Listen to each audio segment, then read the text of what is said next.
Mrs. Pelosi from the great state of California. The gentlewoman is recognized. Thank you, Mr. Levin, for your compliment to my great state of California. Thank you, Mr. Speaker. Mr. Speaker, when I first heard that this legislation was coming to the floor, I anticipated with some positive thoughts of, yes, this is the right thing to do. America must pay its bills. We know how to do that. We want to go forward assuring the American people that when we decide not to default on our debt, that we are showing our strength, even though it may be difficult for people to support that. Then I heard that it was going to come up like this on Sunday. They told us it would be up on Tuesday, and that the bill is predicated on a false premise. It says the Congress finds that the President's proposed budget of the United States government fiscal year 2012 necessitates an increase in the statutory debt of up $2.4 trillion. Well, that's just absolutely not the case. First of all, that bill never passed the House, and it never passed the United States Senate. What did pass the House, though, was the Republican budget plan, which abolishes Medicare, gives tax breaks to big oil, gives tax breaks to corporations sending jobs overseas, weakens the middle class, and does not create jobs, and, in fact, increases the deficit by $1.9 trillion. $1.9 trillion increases the deficit. So what are we doing here today? What are we doing? The Republicans have introduced a bill which they have now resoundingly said they will oppose. So where is the good faith effort here? We are, I believe, in good faith efforts in a bipartisan way, House and Senate, Democrats and Republicans, with Vice President Biden to find ways to make sure we don't find ourselves in this situation again. As a mother and as a grandmother, I have absolutely no intention of passing any bills, personal or official, onto my children or grandchildren. And let me say that Democrats know how to clean up the debt. We've had to do it before.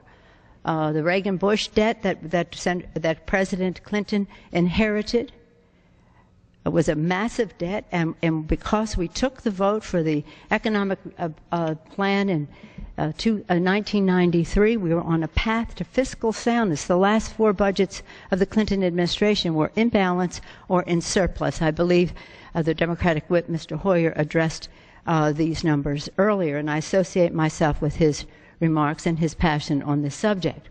Coming into the Bush years, President Clinton put us on a path of $5.6 trillion, a trajectory of $5.6 trillion in surplus. One of the biggest turnarounds in this fiscal situation in our country happened under President Bush. So all this talk about deficits and their immorality and the rest, I agree. But where was everybody when President Bush was giving tax breaks to the wealthiest people in our country, which did not create jobs, were giving away the store to the pharmaceutical industry in the Medicare Part D bill at the cost, in tremendous cost to the deficit, and not paying for the wars? Again, we place our men and women in uniform in harm's way. They make us the home of the brave, the land of the free. We want them to have what they need. They want us to pay for it. We owe them an obligation to a future worthy of their sacrifice, and that future does not contain unlimited growing debt. Unlimited growing debt. Never before in the history of our country have we lowered taxes for the rich while we were at war. This is an all-time first. So here we are. We inherit this debt of the Bush administration. That's why we're in the situation we're in.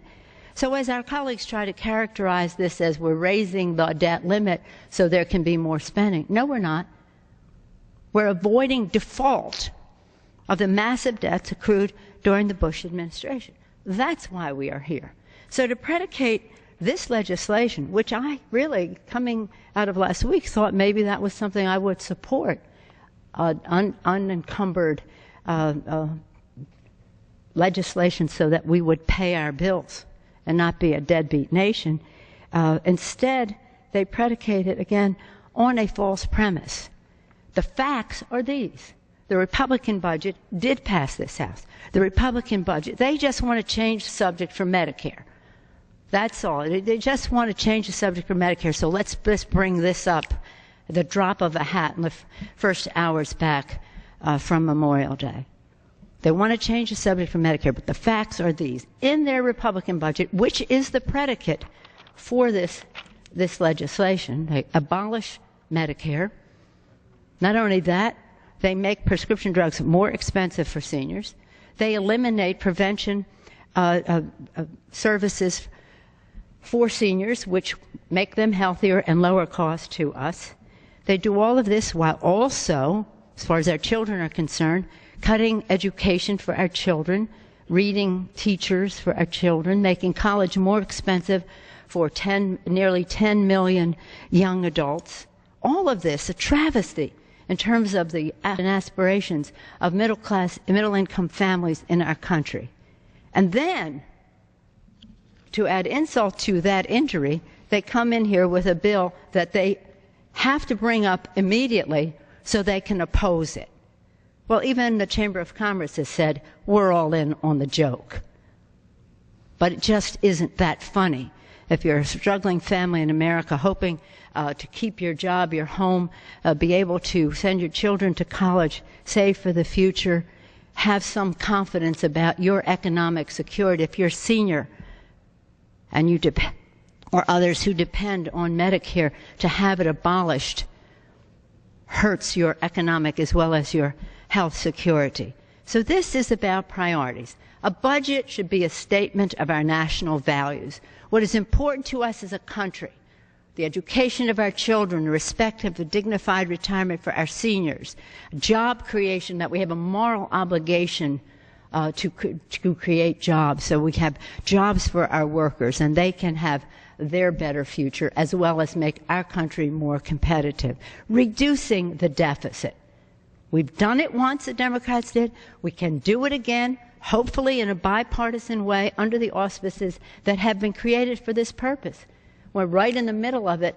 We come in and say, okay, let's introduce a bill based on a false premise, and then let's all oppose it. Well, I'm glad you're opposing it because you're opposing the false premise that you have in this bill. But let's get serious. Let's get serious about this. And the American people are crying out for help. Do you know that the tax cuts on which this deficit has grown, the tax cuts to the wealthy, did not create jobs? They increased the deficit. They did not create jobs. More jobs were created in the second year of the Obama administration in the private sector than in the 8 years of the Bush administration. So this talk that tax cuts for the high end are going to create jobs, it just didn't happen.